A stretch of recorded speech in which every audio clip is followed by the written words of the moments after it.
ವನವಿಲಾಸವು ಮೂಡು ರವಿಯ ಗಾಸವು ಮೂಡು ರವಿಯ ಗಾಸವು ರವಿಯ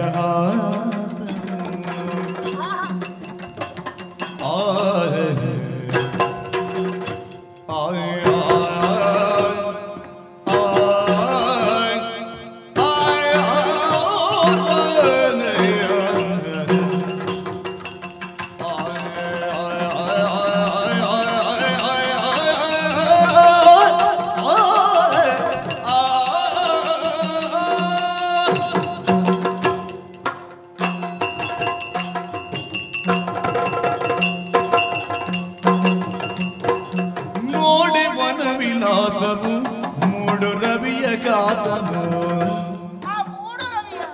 ನೋಡೆ ವನವಿಲಾಸವು ಮೂಡು ರವಿಯ ಗಾಸವು ರವಿಯ ಗಾಸವು ರವಿಯ ಗಾಸವು ಕಾಡುಲಿಲ್ಲ ಕಾಣುತ್ತಿರುವ ಬಿನದ ಕ್ರೀಡೆ ರಾಸವು ಕಾಡುಲಿಲ್ಲ ಕಾಣುತ್ತಿರುವ ಬಿನದ ಕ್ರೀಡೆ ರಾಸವು ರವಿಯ ಗಾಸವು ಕ್ರೀಡೆ ರಾಸವು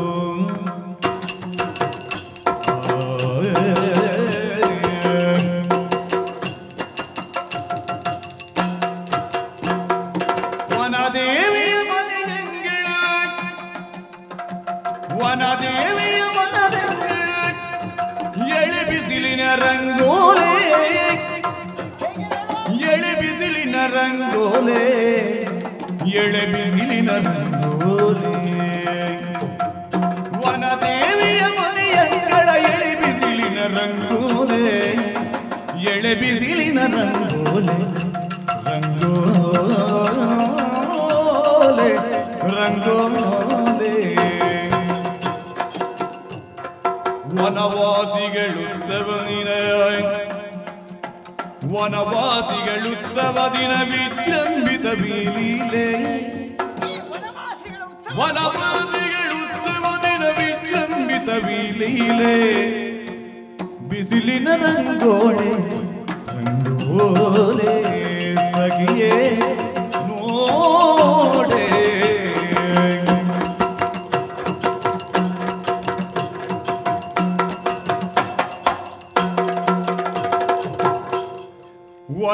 ವನವನವಲೆದೆಲ್ಲರಿಗೂ ತಿಟ್ಟೆಯ ಕರೆಯೋಲೆ ವನವನವಲೆದೆಲ್ಲರಿಗೀವುದು ಚಿಟ್ಟೆಯು ಕರೆಯೋಲೆ ಚಿಟ್ಟೆಯು ಕರೆಯೋಲೆ ಈವುದು ಚಿಟ್ಟೆಯು ಕರೆಯೋಲೆ ಕರೆಯೋಲೆ ವನರಂಗಕ್ಕೆ ವನರಂಗಕ್ಕೆ ಸ್ವಾಗತವೀರುವುದು ವನರಂಗಕ್ಕೆ ಸ್ವಾಗತ ಬೀರು ಲಲಿತಗೆ ಕೋಗಿಲೆ ಕೋಗಿಲೆ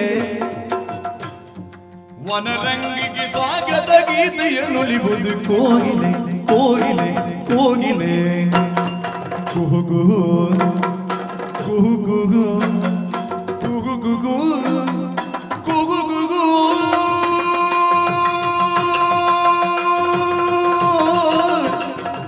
ಕುಹುಗುಗು ಕೋಗಿಲೆ ಕೋಗಿಲೆ ಕೋಗಿಲೆ ವನದಿ ಕರುಷದಿಂದ ನಲೆಯುವ ವನದಿ ಕರುಷದಿಂದ ನಲೆಯುವ ವನದೇವಿ ಕೈಯ ಮುಗಿಯುವ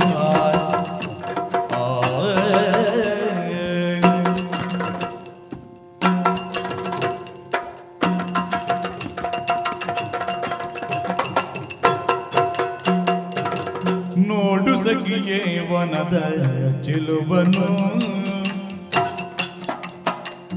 ನೋಡು ಸಖಿಯ ವನದ ಚೆಲುವನು ಮರದೊಳಲ್ಲಿ ಪಾಡುತ್ತಿರುವ ಬಿಗಗಳಿರುವನು ಮರದೊಳಲ್ಲಿ ಪಾಡುತ್ತಿರುವ ಬಿಗಗಳಿರುವನು ಸಖಿಯೇ ನೋಡು ಸಖಿಯೇ ಸಖಿಯೇ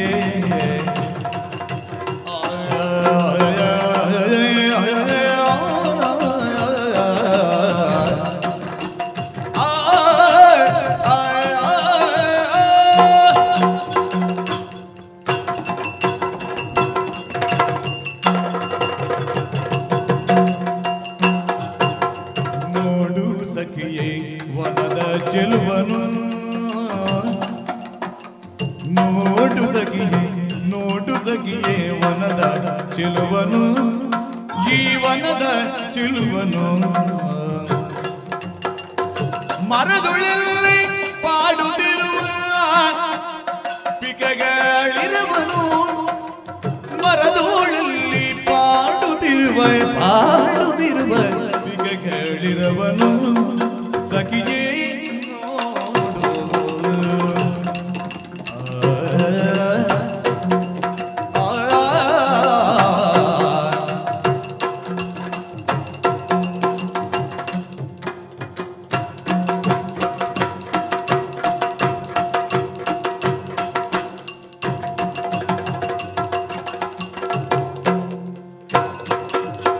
ನೋಡಿ ಮುಗಿಲ ಕುಣಿವ ನವಿಲ ನೋಡಿ ಕುಣಿವ ನವಿಲ ಕುಣಿವ ನವಿಲ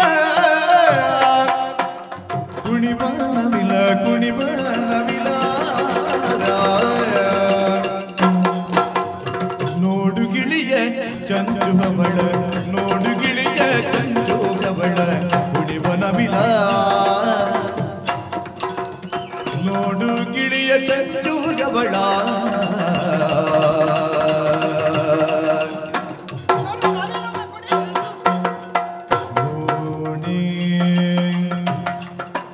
ಕುಣಿವ ನವಿಲ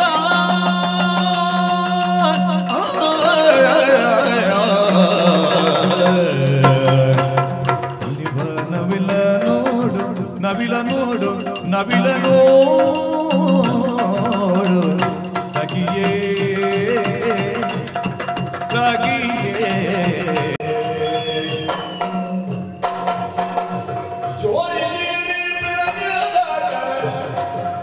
ಜೋಡಿ ಸೊಗದ ನೋಡ ನೋಡು ಸೊಗದ ನೋಡ ನೋಡು ಜೋಡಿ ಜಿಗರೆ ಜೋಡಿ ಜಿಗರೆ ಜೋಡಿ ಜಿಗರೆ ಪ್ರಣಯದಾಟ ಜೋಡಿ ಜಿಗರೆ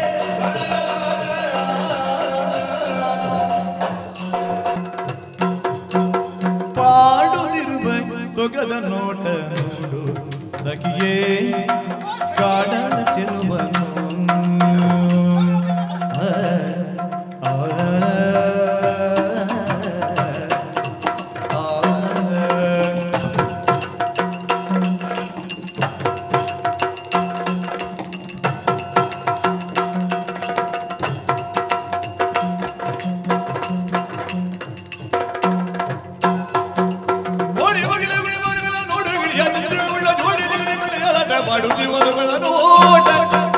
ನೋಡು ಸಖಿಯ ಕಾಡ ಚೆಲುವನು ಮರದೊಳಲ್ಲಿ ಪಾಡುತ್ತಿರುವ ಪಿಕಗಳಿರವನು ಸಖಿಯೇ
ನೋಡೆ ತಗಿಯೇ ವನದ ಚೆಲುವನು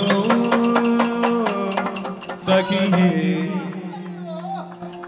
ಅಯ್ಯೋ ಸಾಕೆ ಸಾಕು ಹೌದೇನೆ ಅಂತೂ ಮನ ಸಂತೋಷಗೊಳ್ಳುವಷ್ಟು ಕುಣಿದಿದ್ದೇವೆ ನಡೆದಾಡಿದ್ದೇವೆ.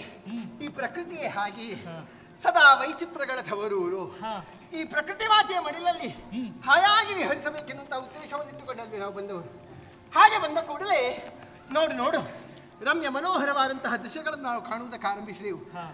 ಒಂದೆಡೆ ಅರಳಿ ಬಿರುದು ನಿಂತಿರುವಂತಹ ಸುಮಗಳು, ಆ ಸುಮಗಳ ಮಧುವನ್ನು ಹೀರುವುದಕ್ಕಾಗಿ ಝೇಂಕಾರದ ನಿನಾದವನ್ನು ಎಬ್ಬಿಸುತ್ತಾ ಹಿಂಡಾಗಿ ಬರುತ್ತಿರುವಂತಹ ತುಂಬಿಗಳ ಗುಂಪನ್ನು ಕಂಡೆಯ ಸಂತೋಷವಾಯಿ. ಅಲ್ಲಿ ನೋಡಿ ನಾಡಿನ ರಕ್ಷಣೆಗಾಗಿ ಸೈನಿಕರು ಸಾಲುಗಟ್ಟಿ ನಿಂತರೆ ಎನ್ನುವಂತೆ ಭಾಸವಾಗುತ್ತಾ ಇದೆ. ಆ ರೀತಿಯಲ್ಲಿ ಪರ್ವತ ಶಿಖರಗಳು, ಗಗನಚುಂಬಿ ವೃಕ್ಷಗಳು, ಶಾಂತವಾಗಿ ಹರಿಯುತ್ತಾ ಇದೆ ನದಿ. ತನ್ನ ಜರಿಗಳಿಂದ ಮಂಜುಳ ನಿನಾದವನ್ನು ಎಬ್ಬಿಸುತ್ತಾ ಪ್ರಶಾಂತವಾಗಿದೆ ಈ ನದಿ. ಒಂದೇ ಎರಡೇ ಕರಿ ಮುಗಿಲನ್ನು ಕಂಡು ಗೆದರಿ ನಾಟ್ಯವಾಡುವ ಆ ನವಿಲುಗಳು, ಇನ್ನು ಚಿಗನೆ ಓಡುವಂತಹ ಚಿಗರೆಯ ಮರಿಗಳು ಎಲ್ಲವನ್ನು ಕಂಡು ಸಂತೋಷವಾಯಿತು. ಇನ್ನೇನೆ ಇಷ್ಟು ತಂಪಿದ್ರು ನೀನು ಬೆವರುವುದಾಗುವುದೇ? ನಖದಿಂದ ಶಿಖರವರೆಗೂ ಒಂದೇ ಸವನೆ ಬೆವರುತ್ತಾ ಇದ್ದೀಯಲ್ಲ. ನೀನು ಯಾವತ್ತು ಬೆವರಿದವಳು ಅಲ್ಲವಲ್ಲ, ಮತ್ತೆ ಇವತ್ತು ಯಾಕೆ ಎಷ್ಟು ಬೆವರಿದೆ? ಭೂಲೋಕಕ್ಕೆ ಬಂದ ಕಾರಣವು ಬರೇ ನೀನೆಂದೇನು, ನಾನೂ ಬೆವರಿದ್ದೇನೆ. ಕಾರಣ ಇಷ್ಟೇ, ಇದು ಇಲ್ಲೇ ಮಣ್ಣಿನ ಗುಣ. ಹೌದು, ಭೂಲೋಕಕ್ಕೆ ಬಂದೊಡನೆ ಬೆವರುವುದಕ್ಕೆ ಆರಂಭಿಸಿದೆವು. ಹಾಗಂತ ಈ ಬೆವರಿನ ಶಮನವಾಗಬೇಕಲ್ವೇ? ಹೇಗೆ ಕೇಳಿದ್ದೇವೆ, ತಿಳಿ ನೀರ ಕೊಳ ಇದೆಯಂತೆ. ಆ ಕೊಳದಲ್ಲಿ ಮಿಂದು ಜಲಕೇಳಿಯನ್ನು ಆಡಬೇಕು. ಆ ಮೂಲಕ ಮನ ಸಂತೋಷಗೊಂಡು ಆ ಬಳಿಕ ಲೋಕವನ್ನು ಸೇರಬೇಕು. ತಡ ಮಾಡುವುದು ಯಾಕೆ? ಎದುರೇ ಕಾಣುತ್ತಿರುವಂತಹ ಕೊಳಕ್ಕೆ ಇಳಿದು ಬಿಡೋಣ.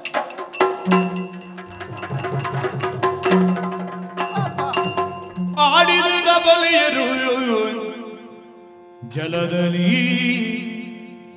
ಕೂಡುತ್ತ ಗೆಳತಿಯರು.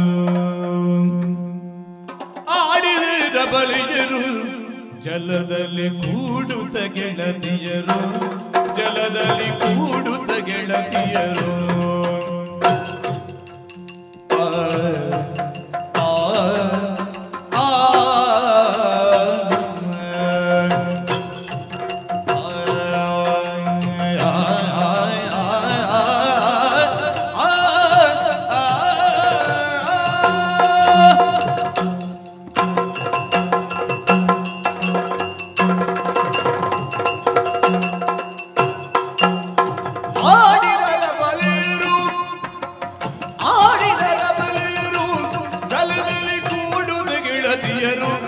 ಜಲದಲ್ಲಿ ಕೂಡುತ್ತ ಗೆಳತಿಯರು, ಕೂಡುತ್ತ ಗೆಳತಿಯರು.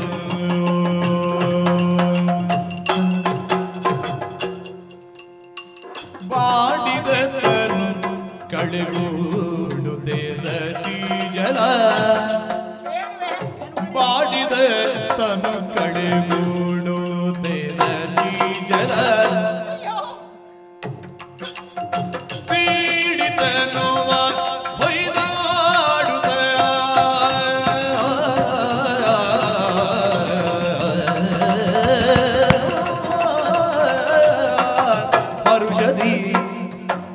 ಬಾಡಿದ ತನುಗಳೇ ಗೂಡುತ್ತೆ ನದಿ ಜಲ ತೀಡಿದನುವ ಹೊಯ್ದಾಡುತ್ತ ಹರುಷದಿ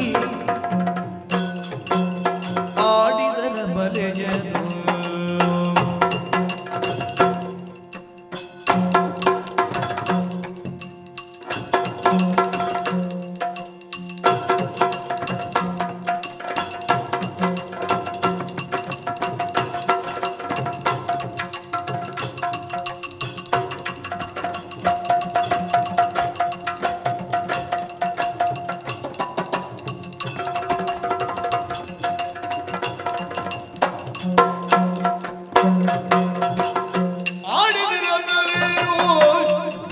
ಜಲದಲ್ಲಿ ಕೂಡುತ್ತ ಗೆಳತಿಯರು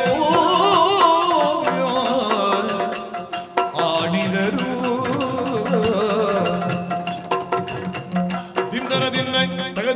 ತೇದಿನ ತಗದಿನ ತೇದಿನ ತಗದಿನ ತೇದಿನ ತೇದಿನ ತಗದಿನ ತೇದಿನ ತಗದಿನ ತೇದಿನ ತಗದಿನ ತೇದಿನ ತೇ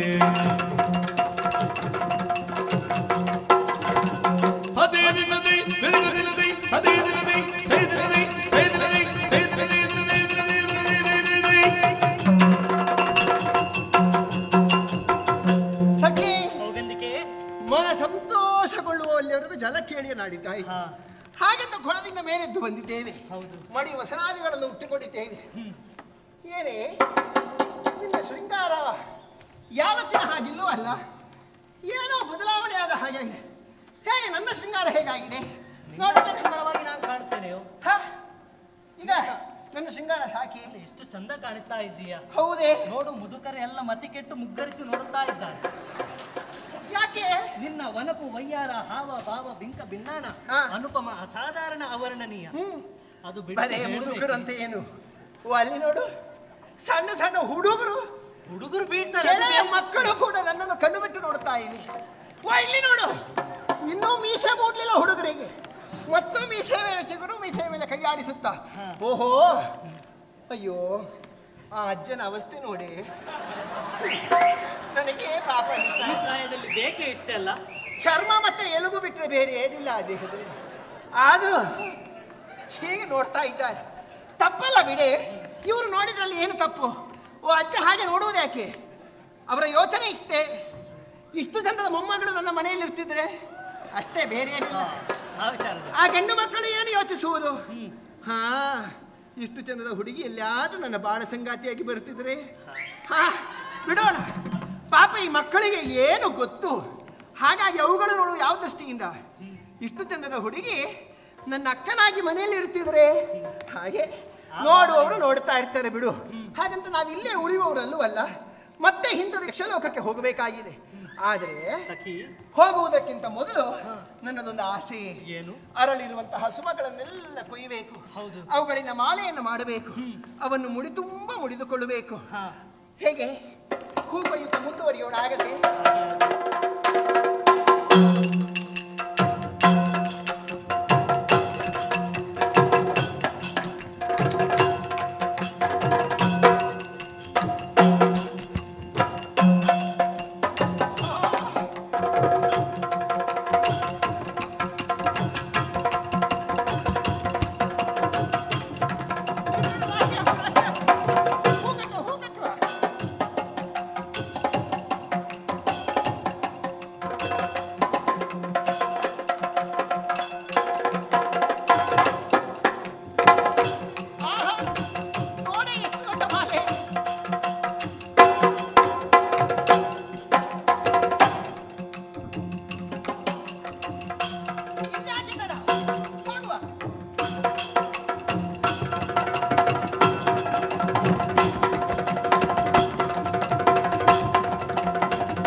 ತಪಶ್ಚರ್ಯೆ ಎಂಬ ಬಾಣವನ್ನು ಹೆದೆಯೇರಿಸಿ ಇಷ್ಟದೈವದತ್ತ ಅನುಸಂಧಾನ ಮಾಡಿ ಆ ಸಾಕ್ಷಾತ್ಕಾರದ ಸಿದ್ಧಿಯನ್ನು ಬೇರಿಸಿ ನನ್ನ ಪರಮ ಗುರಿಯನ್ನು ಸಾಧಿಸಬೇಕೆಂಬ ಹಂಬಲದಿಂದ ಉಗ್ರತರವಾದಂತಹ ತಪಸ್ಸನ್ನಾಚರಿಸುತ್ತಿದ್ದವ ಈ ಮಹೋಗ್ರ ಮುನಿ.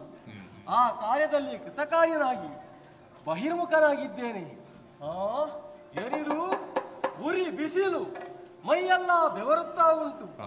ಅಷ್ಟು ಮಾತ್ರವಲ್ಲ, ನಿರಾಹಾರನಾಗಿ ಅದೆಷ್ಟೋ ಕಾಲ ತಪಸ್ಸನ್ನಾಚರಿಸಿರುವುದರಿಂದ ಬಹಳವಾದಂತಹ ಹಸಿವು ಬಾಯಾರಿಕೆ ನನ್ನನ್ನು ಕಾಡುತ್ತಾ ಉಂಟು.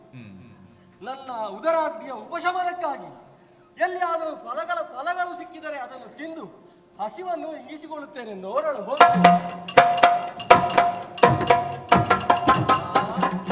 ಕಾಣುತ್ತಾ ಇದೆಯಲ್ಲ, ಫಲಭರಿತವಾದಂತಹ ಮರ. ಮಾಗಿದ ಹಣ್ಣುಗಳು ಅವೆಷ್ಟೋ ಈ ಮರದಲ್ಲಿ ಇವೆ. ಇವುಗಳಿಂದಲೇ ಹಣ್ಣುಗಳನ್ನು ಕೊಯ್ದು ನನ್ನ ಹಸಿವೆಯನ್ನು ನೀಗಿಸಿಕೊಳ್ಳುತ್ತೇನೆ.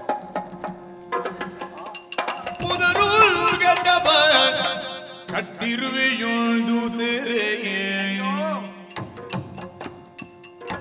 ಅದನವರಿತು ಮುನಿ ಮರುಗಿ ಕೈಯಾರೆ ಮುದದೋಳದ ಬೀಡ ಸೇರಿ ಬಿರಿದು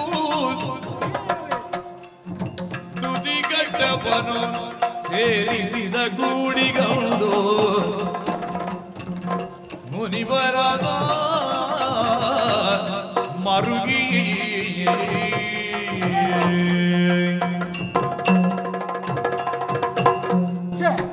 ಏನಿದು? ಹಣ್ಣನ್ನು ತಿನ್ನೋಣವೆಂದು ಮರಕ್ಕೆ ಗಡ್ಡದೊಳಗೆ ಕಟ್ಟಿರುವೆಯನ್ನು ಸೇರಿ ಹೋಗಿದೆ. ಆ ಇರುವೆ ಅದರ ಬಂಧು ಬಾಂಧವರೊಂದಿಗೆ ಅದರಲ್ಲಿ ಸುಖವಾಗಿತ್ತು. ಆದರೆ ನಾನೇ ಇರುವೆಯನ್ನು ಬೇರ್ಪಡಿಸಿದಂತಾಯಿತು. ಈ ಗಡ್ಡದಲ್ಲಿ ಸಿಲುಕಿಕೊಂಡಂತಹ ಇರುವೆಯನ್ನು ತೆಗೆದು ನಾನು ಅಲ್ಲಿ ಇಟ್ಟೆನೆಂದಾದರೆ ಅದಕ್ಕೆ ನೋವಾದೀತು, ಅದು ಸತ್ತು ಹೋದೀತು. ಪರಹಿಂಸೆ ಪರಮ ಪಾಪ, ಅದನ್ನು ಮಾಡುವುದು ಋಷಿಗಳಾದ ನಮಗೆ ಭೂಷಣವಲ್ಲ. ಆದ್ದರಿಂದ ಈ ಇರುವೆಗೆ ಯಾವ ನೋವು ಆಗದಂತೆ ಇದು ತಾನಾಗಿ ತನ್ನವರನ್ನು ಸೇರುವಂತೆ ನನ್ನ ಗಡ್ಡವನ್ನೇ ಆ ಇರುವೆಗಳ ಸಾಲಿಗೆ ಸೇರಿಸ್ತೇನೆ. ಹೋಗ್ಲಿ ಹೋಗ್ಲಿ. ಹರಗರ ಗತಿಯನ್ನು ತಾಳಿನು ಹಿಂಸೆಯ ತೊರೆಯುವಂತಾಯ್ತೆ ಅಕಟ. ಹರಗರ ಹಿಂಸೆಯ ತಾಳಿನು ಹರನೇ.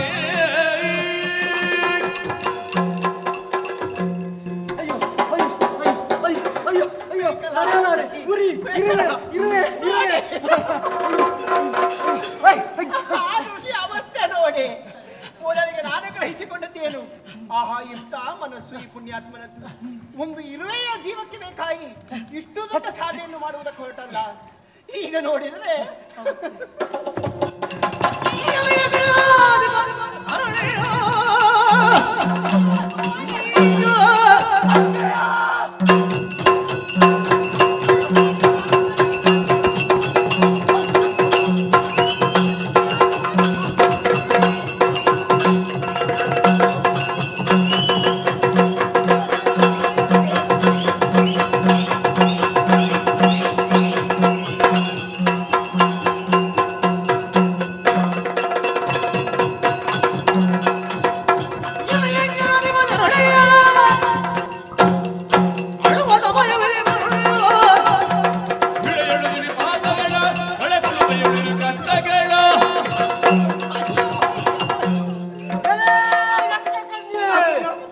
ಸೌಗಂಧಿಕೆ ನಕ್ಕೆಯ, ನನ್ನ ದುಸ್ಥಿತಿಯನ್ನು ಕಂಡು ನಕ್ಕೆಯ.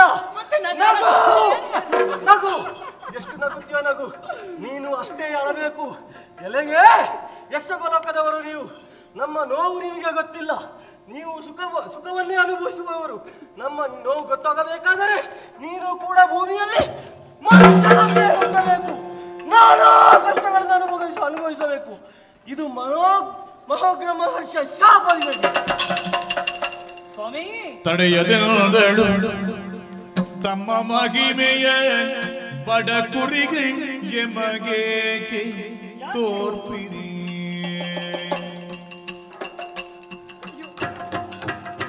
ಬಡ ಕುರಿಗಳು ಎಮಗೆ ತೋರ್ಪಿರಿ.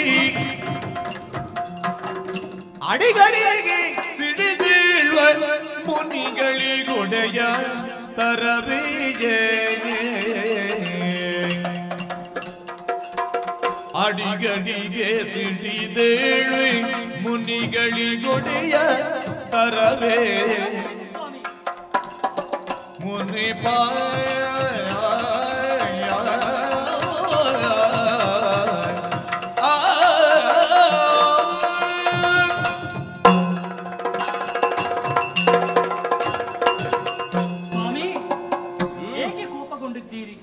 ಜ್ಞಾನಿಗಳು ನೀವು, ನಾವೇನು ಅಜ್ಞಾನದಲ್ಲಿ ಹುಡುಗಾಟಿಕೆಯಲ್ಲಿ ಈ ರೀತಿ ವರ್ತಿಸಿದ್ದೆವು.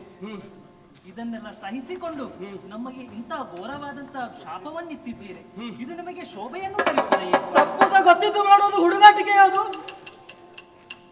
ಸ್ವಾಮಿ? ನಾನು ಇಷ್ಟು ವಿನಯದಿಂದ ನಿಮ್ಮಲ್ಲಿ ಕೇಳುತ್ತಾ ಇದ್ದೇನೆ. ಮಾಡಿದ್ದು ತಪ್ಪಾಗಿದೆ, ನಮ್ಮನ್ನು ಕ್ಷಮಿಸಬೇಕು ಎಂಬುದಾಗಿ. ಆದರೆ ನೀವು ಕಾಮ ಕ್ರೋಧ ಮದ ಮಾತ್ಸರ್ಯಗಳನ್ನು ನಿಮ್ಮಲ್ಲಿ ಇರಿಸಿಕೊಂಡವರು ನೀವು. ನಿಮ್ಮಂತವರೇ ಈ ರೀತಿ ಮಾಡಿಕೊಂಡರೆ ನಮ್ಮಂತವರ ಗತಿ ಏನು? ಗಡ್ಡ ಬಿಟ್ಟಂತ ಗೊಟ್ಟು ಸನ್ಯಾಸಿ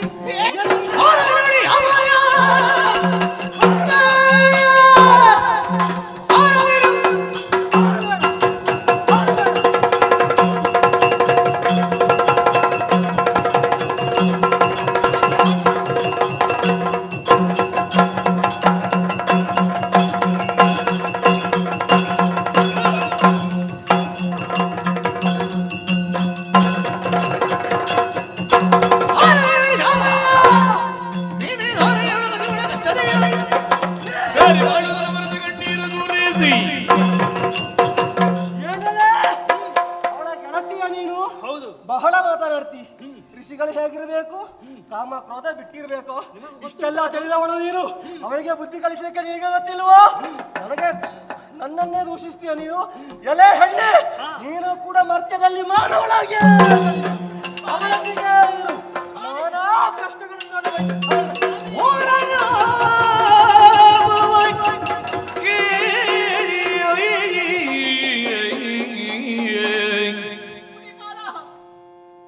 ನಡುಗುತ್ತ ಮುನಿಯ ಪಾದಾರವಿಂದಕ್ಕೆ ಮಣಿದು ಮುನಿವರ ಪಾರುಗಿಸಿ ಶಾಪ ಹರಿದು ಮರುಗಿ ಪಾರುಗಾಣಿಸಿ ಶಾಪ ಹರಿದು ಮರುಗಿ ಕಣ್ಣೀರಿಡುತ್ತಿರೆ ಸೌಗಂಧಿಕೆಯೋ ಶಾಪ ಕರಿದು ಕ್ಷಮಿಸು ಕ್ಷಮಿಸು ಮುನಿವರ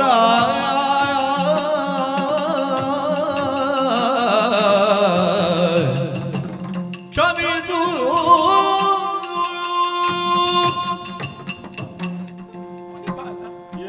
ಸ್ವಾಮಿ, ಇದೋ ನಿಮ್ಮ ಪದತಳಕ್ಕೆ ಬಿದ್ದಿದ್ದೇವೆ.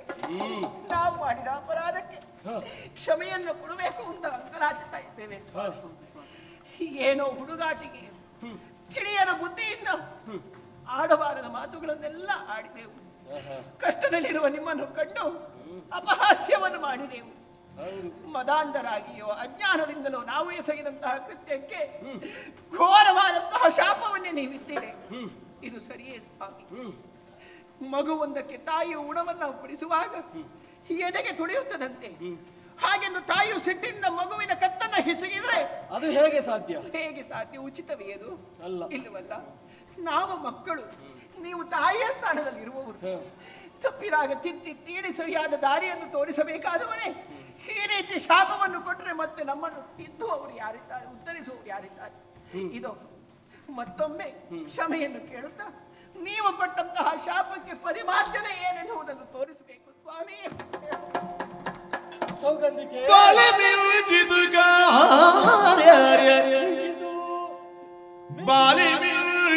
ಕಾರ್ಯ ಮುಂದಿನ ಭವದೀಯೇ ಜಾಬಾಲಿಯಿಂದಗುದು ಸದ್ಗತಿಯೂ ಜಾಬಾಲಿಯಿಂದಗುದು ಸದ್ಗತಿಯೂ ಏಳೆಂದು ಸಂತೈಸಿ ಹೊರಡಲ ಮುನಿ ಶಾಪ ತಾಳಿದಂಗನೆಯ ಆಗದು ಕಾಲೆ ಮಿಂಚಿತು ಕಾರ್ಯ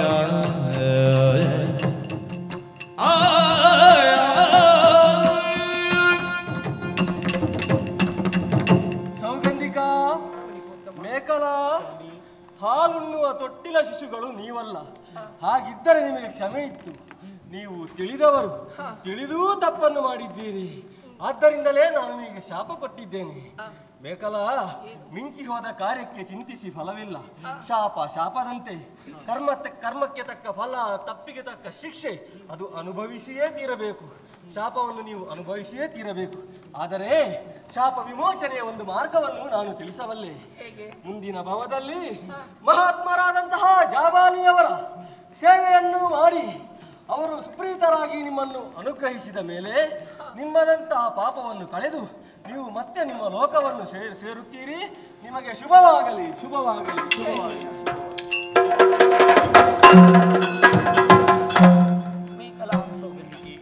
ನೋಡಿದೆಯಾ ನಮ್ಮ ಸ್ಥಿತಿ ಏನಾಗಿ ಹೋಯಿತು? ಷಡ್ಮಿರ್ ಮನುಷ್ಯ ಚಿಂತಾನಂ, ಸಪ್ತಮಂ ದೈವ ಚಿಂತನಂ. 6ನೆಯವರೆಗೂ ನಾವು ಯೋಚಿಸಬಹುದಂತೆ, ಆದರೆ 7ನೆಯದು ದೈವೇಚ್ಛೆಯಾಗುತ್ತದೆ ಎನ್ನುವುದಕ್ಕೆ ನಾವೇ ನಿದರ್ಶನ ಪ್ರಾಯರಾದೆವ. ಭೂಲೋಕಕ್ಕೆ ಹೋಗಬೇಕು, ಭೂಲೋಕದಲ್ಲಿ ಸುತ್ತಾಡಬೇಕು, ಭೂಲೋಕದ ಸೌಂದರ್ಯವನ್ನು ಸವಿಯಬೇಕೆಂದು ಬಂದವರಿಗೆ ಇನ್ನು ಸದಾಕಾಲ ಭೂಲೋಕದಲ್ಲೇ ಇರುವಂತಾಗಿ ಹೋಯಿತಲ್ಲ. ಋಷಿ ಮುನಿಗಳು ಆಡಿದಂತಹ ಮಾತು ಹುಸಿಯಾಗುವುದಿಲ್ಲ. ಅವರಾಡಿದಂತೆ ನಾವು ಭೂಲೋಕದಲ್ಲಿ ಹುಟ್ಟಲೇಬೇಕು ಹಾಗೆಂದು ನಮ್ಮ ಶಾಪದ ವಿಮೋಚನೆಗೂ ದಾರಿ ತೋರಿಸಿದ್ದಾರೆ. ಹಾಗಾದ್ರೆ ಇನ್ಯಾಕೆ ತಡ? ನಾವಿರುವರು ಈ ಭೂಲೋಕದಲ್ಲಿ ಹುಟ್ಟಿ ಮುಂದೆ ಶಾಪ ವಿಮೋಚನೆಯಲ್ಲಿವರೆಗೂ ದಾರಿಯ ನಿರೀಕ್ಷೆಯಲ್ಲಿರೋಣ. ದಾರಿಯ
ಶುಂಭರು ಅವರ ಸಚಿವಾಗ್ರೇಸರನವಾಗಿದ್ದವ ಈ ಅರುಣಾಸುರ. ಆದರೆ ಏನು ಮಾಡೋಣ ಹೇಳಿ, ಕದಂಬಾವನದಲ್ಲಿ ಕಾಣಿಸಿಕೊಂಡಂತಹ ಕಾಮಿನಿಯಿಂದಾಗಿ ನಮ್ಮ ದೊರೆ ಹತನಾಗುವಂತಹ ಸಂದರ್ಭದಲ್ಲಿ ಬೀಸುವ ದೊಣ್ಣೆಯಿಂದ ತಪ್ಪಿಸಿಕೊಂಡರೆ 1000 ವರ್ಷ ಆಯಸ್ಸು ಅಲ್ವೇ? ಹಾಗಾಗಿ ಕದನ ಕಣದಿಂದ ಜಾರಿಕೊಂಡೆ ಪಾತಾಳವನ್ನು ಸೇರಿದೆ. ಗುರುಗಳಾದಂತಹ ಶುಕ್ರಾಚಾರ್ಯರು ಬೋಧಿಸಿದಂತಹ ಹಠಯೋಗದಿಂದ ದೀರ್ಘಾಯುಷ್ಯವನ್ನು ಸಾಧಿಸಿದೆ. ಹೊತ್ತು ಸಾಧಿಸಿ ಪಾತಾಳದಿಂದ ಮರಳಿ ಭೂತಳವನ್ನು ಸೇರಿದೆ.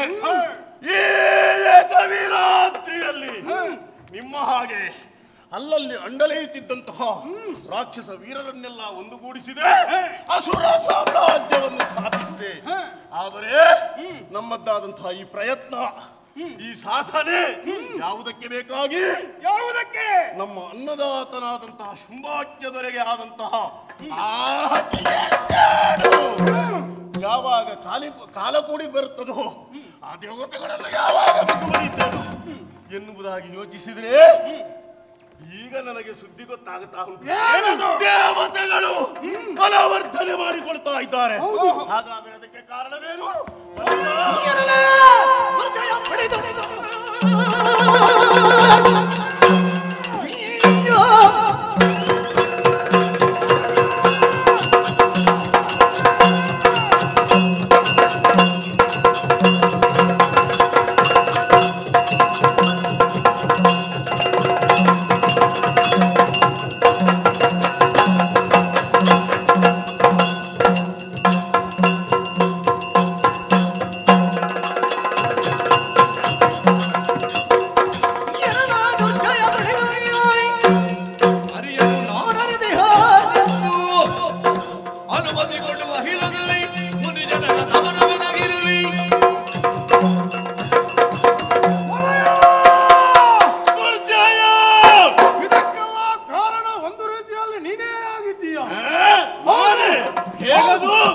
ನೀನು ಏಕವೀರಾಧಿಪುರಕ್ಕೆ ಸುದ್ದಿಯನ್ನು ಕೇಳಿ ಅದಷ್ಟು ಋಷಿ ಮುನಿಗಳು ಬ್ರಾಹ್ಮಣರು ನಿನ್ನನ್ನು ಅರಸನಂತೆ ಬರುತ್ತಾರೆ.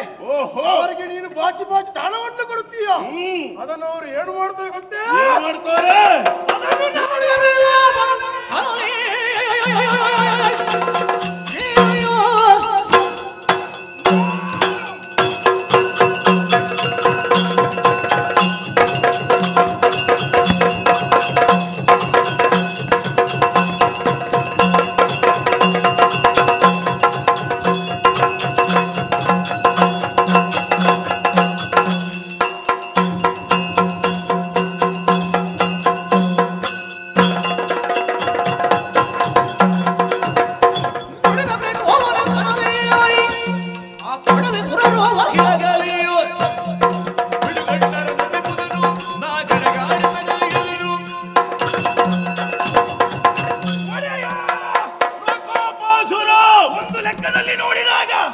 ಈ ಪ್ರಸಂಗಕ್ಕೆ ಮೂಲ ಕಾರಣ ನೀನೇ ಅಲ್ವೇ?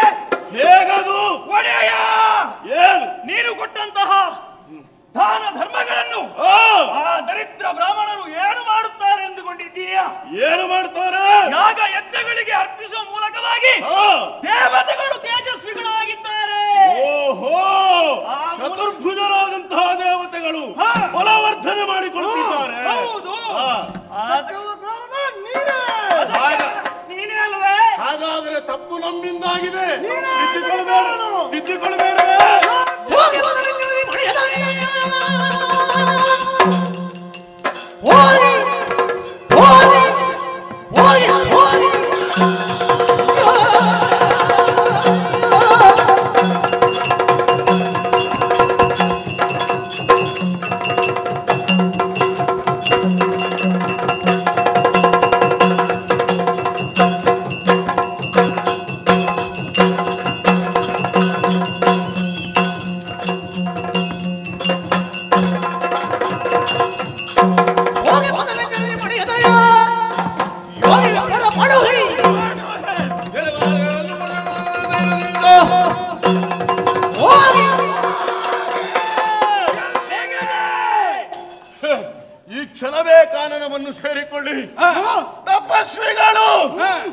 ಮುನಿಗಳು ಮಾಡುವಂತಹ ಯಾಗ ಯಜನಾದಿಗಳೆಲ್ಲ ನಿಲ್ಲಿಸಿ ಒಂದು ವೇಳೆ ಕೇಳದಿದ್ರೆ ಏನು ಮಾಡಬೇಕು? ಬಿಡಬೇಡಿ.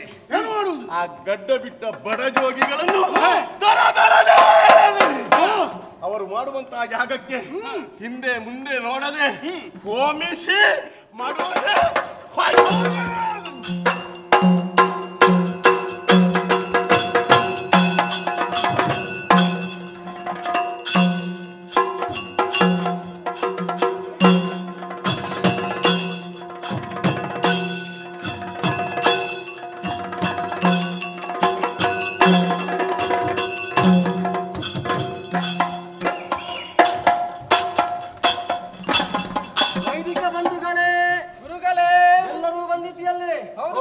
ಕಲ್ಯಾಣಕ್ಕಾಗಿ ಯಾಗ ಯಜ್ಞ ಹೋಮ ಹವನಾದಿಗಳನ್ನು ಮಾಡುವವರು ನಾವು.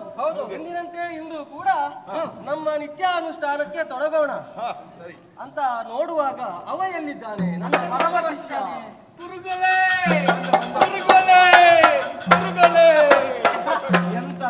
ಎಂತದ ನಿನ್ನಂತವ ಶಿಷ್ಯನಾದರೆ ಗುರು ಗೋಳೆ, ನಿನ್ನನ್ನು ತಿದ್ದುವುದೇ ಗುರುಗಳಿಗೊಂದು ಗೋಳು. ಇಷ್ಟೇ, ಈ ತುಪ್ಪ ಎಲ್ಲಿರಲಿ? ಅಯ್ಯೋ ನಿನ್ನದೊಂದು ಭಾಷೆ. ನಿನಗೆ ಇಲ್ಲಿ ಎಲ್ಲೂ ಸ್ಥಳ ಇಲ್ವೇ? ಹೋಗಿ ಆ ಯಜ್ಞಕುಂಡದ ಹತ್ತಿರ ಇಡು, ಹೋಗು. ಬನ್ನಿ ಬನ್ನಿ, ಎಲ್ಲರೂ ಯಜ್ಞಕುಂಡದ ಹತ್ತಿರ ಬನ್ನಿ. ಗುರುಗಳೇ, ನಾಯಿ ಎಲ್ಲಿಯಾದ್ರೂ ಬೂದಿ ಹೊಂಡದಲ್ಲಿರ್ಬಹುದು. ಆಗಲ್ಲ, ನಾನೆಲ್ಲಿ ಕೂರಲಿ? ಆಹಾ, ಇಷ್ಟು ಜನ ಕುಳಿತಿದ್ದಾರೆ, ನಿನಗೆ ಸ್ಥಳ ಇಲ್ವೇನೋ? ಬಾ ನನ್ನ ಹತ್ತಿರ ಕುಳಿತುಕೋ. ಎಲ್ಲರೂ ಮಡಿಯಲ್ಲಿ ಬಂದಿದ್ದೀರಲ್ಲ? ಹೌದೌದು. ಇಲ್ಲಿ ಬರ್ಲಿಕ್ಕೆ ತಡ ಆಗ್ತದೆ ಅಂತ ಹೇಳಿ ನಾನು ನಿನ್ನೆ ಸಿನಿಮಾ ನೋಡಿ ಬಂದಿದ್ದೇನೆ. ಎಂತದ ಸಿನಿಮಾ?